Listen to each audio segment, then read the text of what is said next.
पॅक्लोबिट्रोझॉलचा वापर करताना मी तुम्हाला 3 महत्त्वाच्या गोष्टी सांगू इच्छितो।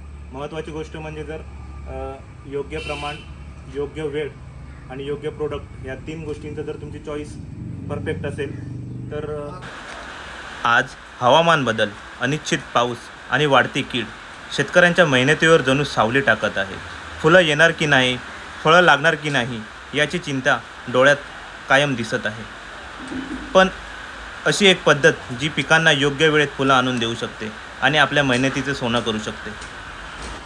आज आपण जाणून घेऊया पॅक्लोबिट्रोझॉलबद्दल, जी आजच्या काळाची गरज आहे। मी जयवंत गोसावी मागील 10 वर्षापासून सिंजेंटा या जागतिक कृषी क्षेत्रातील नामांकित कंपनीत काम केले आहे। फक्त कामच नाही तर शेतकऱ्यांच्या शेतात जाऊन त्यांच्या समस्या प्रत्यक्ष अनुभवातून निरीक्षण केले आहे। आज हा व्हिडिओ बनवण्यामागचा उद्देश आहे तुमच्यापर्यंत खरी, अचूक आणि उपयुक्त माहिती पोहोचवणे। आंबा, डाळिंब, द्राक्ष किंवा इतर फळपिकात वेळेवर फुलं न येणे, अनियमित उत्पादन, हवामानातील बदल हे शेतकऱ्यांच्या मेहनतीचे चित्र खरंच बदलून टाकते। वेळेवर फुले आली नाहीत तर उत्पादन आणि उत्पन्न दोन्ही धोक्यात येते। शेतकरी म्हणून आपण जेव्हा एखादं झाड लावतो तेव्हा त्याचं मुख्य उद्देश असतं ते म्हणजे उत्पादन मिळवणं। आणि उत्पादन ज्यावेळी आपण मिळवत असतो त्यावेळी आपल्याला निसर्गाशी 2 हात करावे लागतात। त्यामध्ये वादळ आलं, वारा आला, पाऊस आला, प्रचंड प्रमाणात वारा असेल आणि नैसर्गिक सगळ्या नैसर्गिक जी सगळी आपल्या शेतकऱ्यांच्या विरोधात निसर्ग जो आता उफाळून उठलेला बघितलंच असेल। 1 मार्चपासून या झाडांवर आपण मेहनत घ्यायला सुरुवात केलेली आणि त्या मेहनतीचं फळ आपल्याला दिसत असेल। यामध्ये आपण या झाडांना यारा कॉम्प्लेक्स दिलं आहे, नायट्राबोर दिलं आहे, SOP दिलं आहे। आत्ता आपण ह्या झाडांना पॅक्लोबिट्रोझॉल देण्याच्या आधी आपण या झाडांना सिलिकॉन देणार आहोत। तर ह्या सगळ्या गोष्टींचे परिणाम झाडांवर दिसतात, झाडं बोलतात। तुम्ही जर इथे आलात तर गणेश तुम्हाला दिसेल तर झाडाच्या ज्या तिन्ही फांद्या आहेत किंवा ज्या स्टिक आहेत त्या पूर्णपणे हिरव्यागार दिसतात तुम्हाला। ही पहिली स्टिक इथे संपते, त्यानंतर ही दुसरी स्टिक इथे आहे आणि त्याच्यानंतर ही तिसरी। ही तिन्ही स्टिक तुम्हाला हिरव्यागार दिसतील ह्या बघा। आणि हे पूर्ण स्टोरेज आपल्याला या ठिकाणी यातून भरमसाठ आंबे निघण्यासाठी आपल्याला मदत करणार आहे। तुम्ही बाजूची झाडं जर बघाल तर फक्त 10 फुटाचं अंतर आहे, त्या ठिकाणी कोणतीही ट्रीटमेंट केलेली नाही।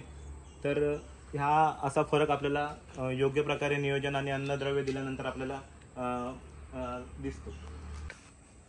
आणि ज्यावेळी आपल्याला उत्पादन एक शाश्वत उत्पादन ज्यावेळी आपल्याला काढायचं असतं त्यावेळी आपल्याला सगळ्या गोष्टींचा विचार केला पाहिजे। तर आपण मुख्य म्हणजे आपल्या झाडांना आपण काय अन्नद्रव्य देतो, आपल्या झाडाची काय गरज आहे, आपल्या ज्या बागा आहेत त्या कोणत्या ठिकाणी आहेत, समुद्राच्या किनारी आहेत, कातळ भागात आहेत, मातीच्या भागात आहेत, त्या सगळ्या गोष्टींचा आपल्याला विचार करून त्याला आपण त्याचा जे अन्नद्रव्यांचे डोस आहेत ते आपण देत असतो। ह्या ठिकाणी ही जी आमची बाग आहे, ह्या मागच्या व्हिडिओ जर तुम्ही आमचा बघितला असेल तर आपण 1 मार्चपासूनच ह्या झाडांना त्यांचं न्यूट्रिशन्स म्हणजे जे अन्नद्रव्यांचा साठा देण्यासाठी सुरुवात केलेली होती। त्यामध्ये आम्ही तुम्हाला टप्प्याटप्प्याने इथे काय कोणती खतं वापरलेली आहेत, कधी वापरलेली आहेत, किती प्रमाणात वापरलेली आहेत ते आम्ही तुम्हाला व्हिडिओ चालू असतानाच डिस्क्रिप्शनमध्ये सुद्धा देऊ, स्क्रीनवर सुद्धा देऊ। तर तुम्ही जर बघू शकाल।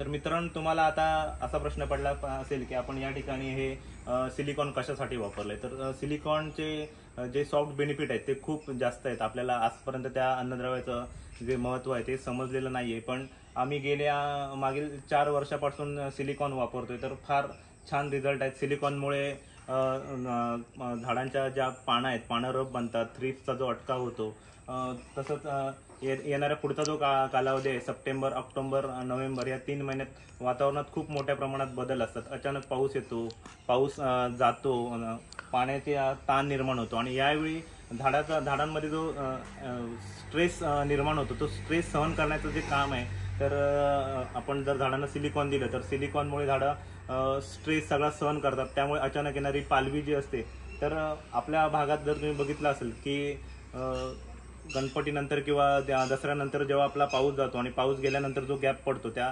गॅपमध्ये झाडं स्ट्रेसमध्ये जातात आणि जेव्हा अचानक एखादा पावसाची सर लागते तेव्हा पूर्ण झाडांमध्ये पालवीचं प्रमाण वाढतं आणि जे आपलं मुख्य उद्दिष्ट आहे की झाडांना मोहर येऊन त्यापासून आंबे लागणे, तर त्या उद्दिष्टापासून आपण दूर जातो. तर त्यासाठी आपण सिलिकॉनचा या ठिकाणी वापर केलेला आहे.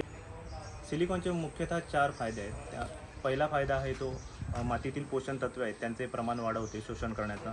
त्यामध्ये फॉस्फरस आणि पोटॅश. जेव्हा फॉस्फरस आणि पोटॅशची मात्रा आपल्या झाडांमध्ये जास्त राहते त्यावेळी नॅचरली नायट्रोजन कमी राहतो आणि ज्यावेळी नायट्रोजन आपला नॅचरली कमी राहतो त्यावेळी पालवी येण्याचे चान्सेस फार कमी असतात. हा पहिला महत्त्वाचा फायदा झाला. दुसरी गोष्ट म्हणजे ज्यावेळी ऊन, पाऊस, वारा यांचा जो ताण पडत असतो तर पाण्याचा ताण सहन करण्याची क्षमता सिलिकॉनमुळे वाढते. फळांचा दर्जा सुधारतो. फळांवर येणारी जी शायनिंग आहे, फळांमधला जो काळपटपणा आहे तो सुद्धा सिलिकॉनमध्ये जातो. आणि तिसरी गोष्ट, जर तुम्ही कंटिन्युअस 3-4 वर्ष 5 वर्ष जर तुम्ही खाली मुळातून जर सिलिकॉन देत असाल तर तुमची जी पानं आहेत ते पानं रफ बनतात, जाड बनतात आणि त्यामुळे थ्रिप्ससारखी जी आपल्याला न कंट्रोल होणारी कीड आहे त्याचासुद्धा चांगल्यापैकी अटकाव आपल्याला होतो सिलिकॉनमुळे. पॅक्लोब्युटॅझॉलचा वापर करत असताना शेतकरी अनेक शॉर्टकट्स वापरतो. त्याचे आपल्या मुख्य द्रावणावर काय परिणाम होतील याची त्याला जराही कल्पना नसते. त्यापैकीच एक शॉर्टकट्स म्हणजे साठवलेल्या पाण्याचा वापर. अनेक ठिकाणी बागेत खड्डे असतात, साठलेले पाणी असतात. त्या ठिकाणचा शेतकरी पाण्याचा वापर पॅक्लोब्युटॅझॉल डिझॉल्व्ह करण्यासाठी वापरतो. आता माझ्या हातात जो कागद दिसत आहे त्याला लिटमस पेपर असे म्हणतात. त्याच्या साहाय्याने मी साठवलेल्या पाण्याचा सामू मोजणार आहे. काही सेकंद हा कागद साठवलेल्या पाण्यात बुडवल्यानंतर आपल्या समोर जो रिझल्ट आला आहे तो म्हणजे 4 आणि तो खरंच खूप धक्कादायक आहे. शेतकऱ्यांनी नेहमी 5.5 ते 6.5 सामू असलेल्या पाण्याचा वापर शेतीसाठी करावायचा आहे, जेणेकरून आपण तयार केलेल्या द्रावणावर कोणतीही रासायनिक अभिक्रिया होऊन आपल्या उत्पादनाचे परिणाम कधीही कमी होणार नाहीत. पाण्याचा pH हा खूपच महत्त्वाचा घटक आहे, कारण तो थेट औषधाच्या कार्यक्षमतेवर, शोषणावर आणि टिकाऊपणावर परिणाम करतो. कधीकधी आपण औषध योग्य प्रमाणात दिले तरी परिणाम फारसा दिसत नाही. यामागे मोठे कारण पाण्याचा pH असू शकतो. आता आपण बोरवेलच्या पाण्याचा सामू किती येतो ते पाहूया आणि तो आपल्याला दिसतो आहे 7. सामूसोबतच आपण पाण्याचा TDS सुद्धा चेक करणार आहोत. माझ्या हातात आता जी गोष्ट तुम्हाला दिसते त्याला TDS मीटर असे म्हणतात. त्याच्या साहाय्याने आपण बोरवेलच्या पाण्याचा TDS चेक करणार आहोत आणि बोरवेलच्या पाण्याचा TDS आहे 97. सध्या आपल्या भागात पावसाचे प्रमाण खूपच जास्त आहे आणि त्यामुळे आपल्या पाण्याचा TDS नॉर्मल दाखवतो आहे. तर TDS 97 आहे आणि त्यानंतर आपण जे साचलेलं पाणी होतं त्याचा TDS चेक करणार आहोत. तर त्याचा TDS फारच जास्त दिसतो आहे, 857 वगैरे याचा TDS आहे. TDS म्हणजे काय? TDS म्हणजे पाण्यात विरघळलेले सर्व घनघटक जसे की मीठ, धातू, खनिजे, कार्बोनेट्स इत्यादी. आता आपण मुख्य विषयाकडे येऊ. पॅक्लोब्युटॅझॉलचे प्रमाण ठरवत असताना झाडाची त्रिज्या मोजणे फार महत्त्वाचे आहे. त्यावरूनच आपण ॲक्च्युअलमध्ये पॅक्लोब्युटॅझॉल किती प्रमाणात झाडांना द्यायचे आहे ते बघूया. या झाडाची त्रिज्या आपल्याला 15 फूट दिसते. पॅक्लोब्युटॅझॉलचे मुख्य द्रावण बनवत असताना आपण जे मगाशी पाणी घेतलं होतं त्याचा pH 7 होता आणि तो समतोल करण्यासाठी आपण त्या पाण्यात अर्धा ml प्रति लिटर प्रमाणे डेकोरस नावाचं pH बॅलन्सर वापरणार आहोत. पाण्याचा pH समतोल केल्यामुळे आपण जे द्रावण बनवणार आहोत त्या द्रावणावर कोणतीही अभिक्रिया न होता त्याची परिणामकारकता लक्षणीयरित्या वाढते आणि त्याचे परिणाम आपल्याला नोव्हेंबर महिन्यात दिसतील. यानंतर आपण आपल्या द्रावणात सेवर मिक्स करणार आहोत, कारण पुढे येणाऱ्या 8 ते 10 दिवसात हवामान खात्याने पावसाचा इशारा दिला आहे.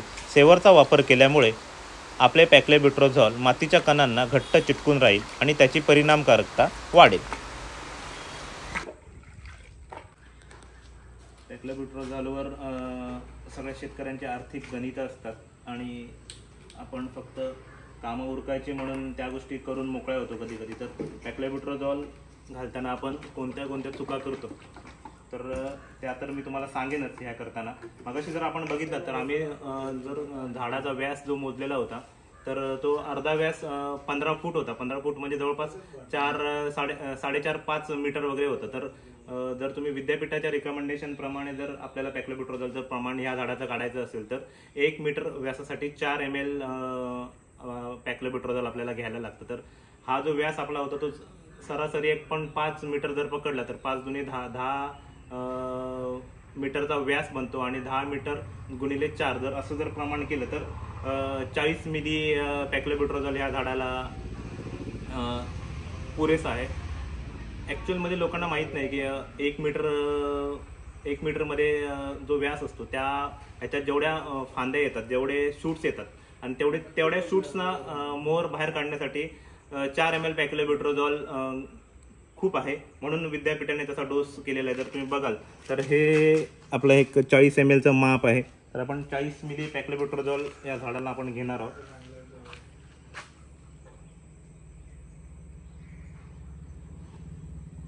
आपण 10 लिटर पाणी घेतलंय. साधारण 9 ते 10 लिटर पाणी आहे.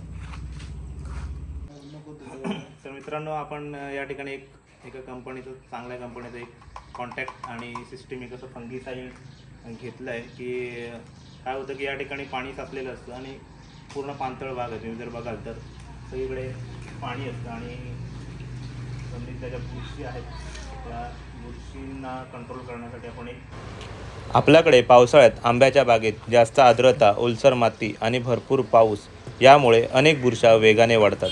यामुळे झाडाची मुळे, झाडाचा तळ, खोडाचा तळ आणि पानावर रोगांची लक्षणे दिसू लागतात. पावसामुळे आपल्या जमिनीत वाढणाऱ्या काही हानिकारक बुरशांबद्दल आपण आता थोडक्यात जाणून घेऊया. फायटोप्थेरा या बुरशीमुळे आपल्या झाडांवर गमोसिस म्हणजेच डिंक्या, फळगळ, मुळकूज म्हणजेच रूटरॉट यासारखे रोग वाढतात. याची लक्षणे आपल्याला पावसाळा संपता दिसतात. झाडांच्या खोडातून चिकट गोंद बाहेर येणे, पाने अचानक पिवळी पडणे, लहान झाडांची मुळे कुजणे यासारखी लक्षणे आपल्याला झाडांवर दिसतात. दुसरी बुरशी पायथियम. जमिनीतील पाण्याचा निचरा योग्य प्रकारे न झाल्यास ही बुरशी आपल्या जमिनीत वाढते. यावर साधा उपाय म्हणजे आपल्या बागेत जर कुठे पाणी साचत असेल तर त्याचा योग्य निचरा करून घ्यावा. फ्युजेरियम. यामुळे खोडकूज, वेस्क्युलर विल्ट नावाचे रोग झाडांमध्ये दिसतात. यामध्ये झाडे हळूहळू वाळणे, पाने पिवळी होऊन गळणे, खोडांच्या आतल्या शिरा तपकिरी रंगाच्या दिसणे यासारखी लक्षणे आपल्या झाडांमध्ये दिसतात. पॅक्लोब्युटॅझोलचा वापर करताना कोणती काळजी घेतली पाहिजे? 1. शिफारस केलेल्या मात्रेपेक्षा अधिक मात्रा वापरू नका. 2. 6 वर्षाखालील आणि कमजोर झाडांना पॅक्लोब्युटॅझोलचा वापर करू नका. 3. इतर कोणत्याही रसायनासोबत एकत्र पॅक्लोब्युटॅझोल मिसळू नका. 4. ज्या ठिकाणी पाणी साठते अशा ठिकाणी पाण्याचा निचरा झाल्याशिवाय पॅक्लोब्युटॅझोलचा वापर करू नका. साठलेल्या व गढूळ पाण्याचा वापर पॅक्लोब्युटॅझोलचे द्रावण बनवण्यासाठी वापर करू नका. पॅक्लोब्युटॅझोलचा उपयोग तर होणारच आहे मित्रांनो, पण खरी यशाची गुरुकिल्ली तुमच्या मेहनतीत आणि तुमच्या काळजीत आहे. पॅक्लोब्युटॅझोलबद्दल माहिती देण्याचा मी प्रामाणिक प्रयत्न केलेला आहे. हा प्रयत्न तुम्हाला कसा वाटला नक्की कमेंट करून सांगा. तर मित्रांनो, पॅक्लोब्युटॅझोलचं ॲप्लिकेशन करून झाल्यानंतर आपण जे चर मारतो तर त्याला माती ॲड करायला अजिबात विसरू नका. कारण जर आपल्याकडे पावसाचं प्रमाण भरपूर असतं, पॅक्लोब्युटॅझोल वाहून जायची शक्यता असते.